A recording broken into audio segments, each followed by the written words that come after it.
tinatawag na miracle of transformation.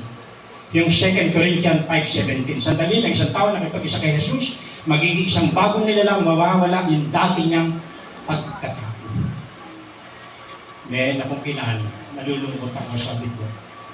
Umatin ako ng TWI, graduation. Yung bata, anak ng pastor.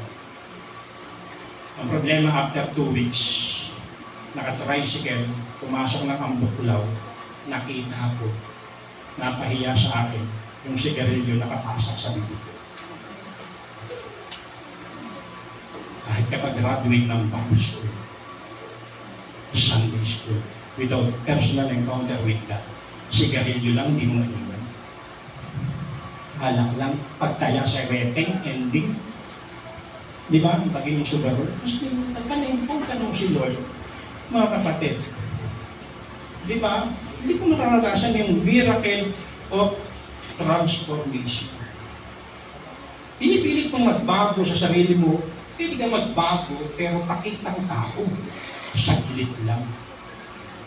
Without personal encounter with God, hindi mangyayari sa iyo yung 2 Corinthians 5:17.